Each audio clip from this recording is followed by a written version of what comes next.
Hello, my name is Kevin Quinones, and this is the final presentation project for the Business 343 class, Employee and Labor Relations, at the School of Business at Liberty University. This is respectfully submitted to Professor Aaron Lockhart, and today is December 9th, 2024. Next slide. Today I will be discussing the grievance case number one, argument for Carol Fern's maternity leave request. Next slide.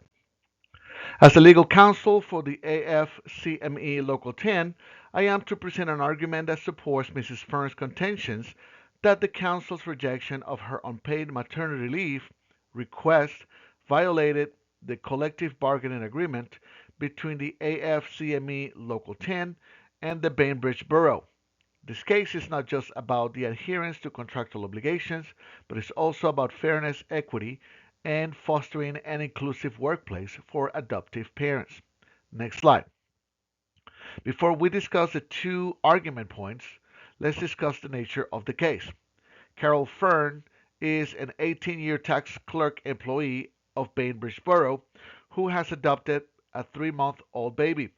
Before the adoption was completed, Carol Fern requested unpaid maternity leave for a period of 90 days, which was granted on April 27. The day prior to her return to work, Mrs. Fern requested a 6-month unpaid maternity leave, which was to be approved by the Bainbridge Borough Council. The council rejected her request for leave by a 4 to 3 vote. No reasons were given for the rejection of the request. Instead, they offered a 290-day reasonable purpose leave request in place of the 6-month maternity leave requested. On June 1st, a grievance was filed arguing that their rejection of the maternity leave violated the collective bargaining agreement between the AFS-CME Local 10 and the Bainbridge Borough. Next slide.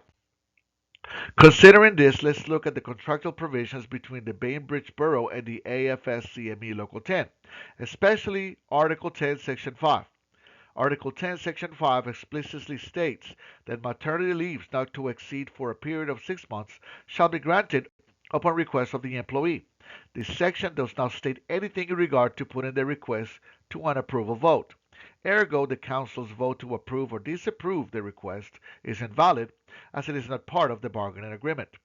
By putting the 6-month request to a vote, the council treated her request as reasonable purpose instead of maternity leave, hence why they offer the two 90-day leave periods.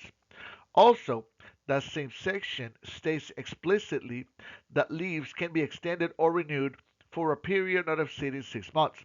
Mrs. Fern's request for maternity leave was done within the 90-day window of the unpaid leave reasonable purpose section of the bargaining contract. The contract agreement does not distinguish between biological and adoptive parents.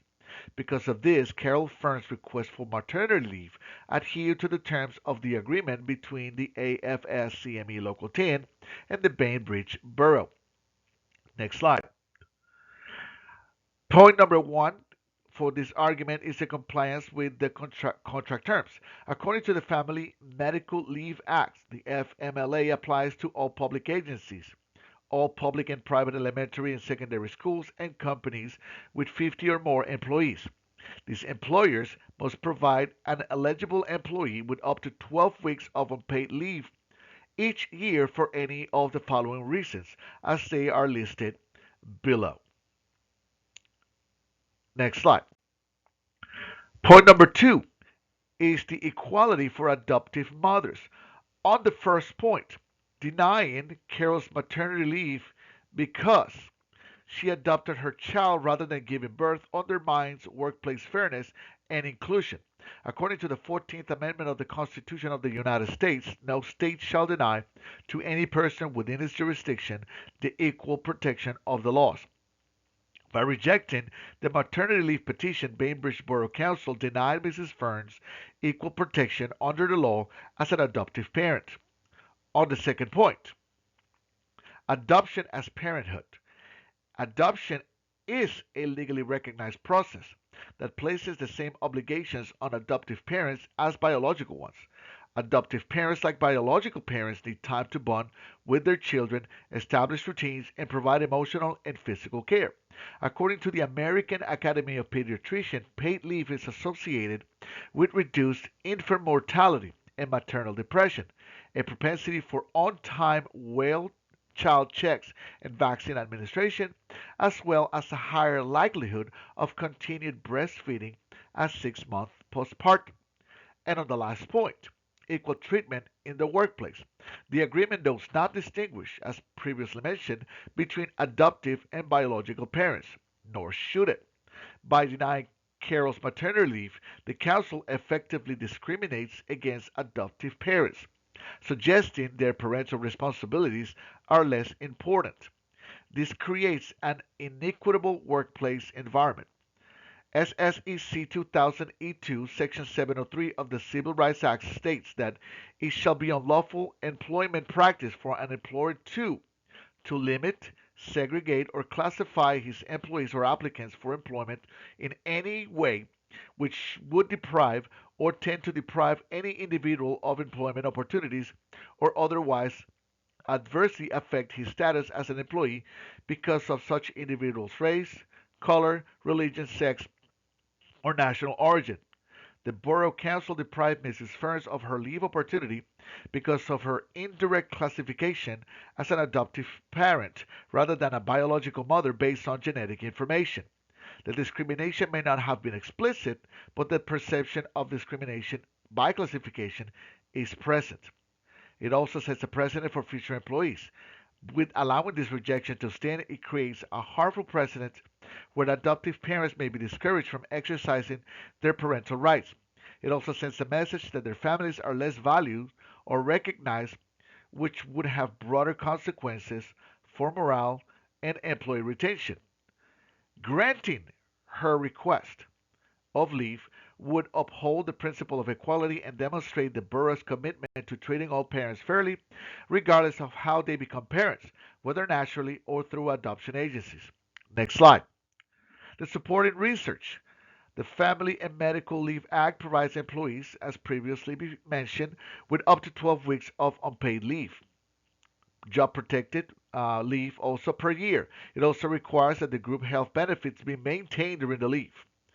Also, according to John Budd, contract costing therefore often requires making projections on complex issues, such as how many employees will choose early retirement or use parental leave.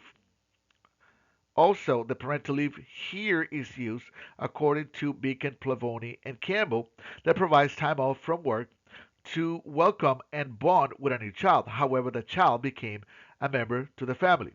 Next slide.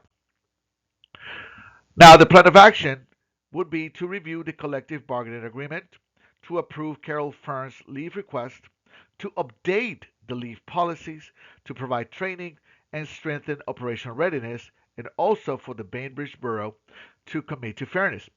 In conclusion, next slide. The Bainbridge Borough Council rejection of Ms. Carol Fern's unpaid maternity leave violates the collective bargaining agreement. They are to grant her request to maternity leave immediately, and that will ensure compliance with the contract terms between the AFSCME Local 10 and the Bainbridge Borough, and also ensures equity for all employees.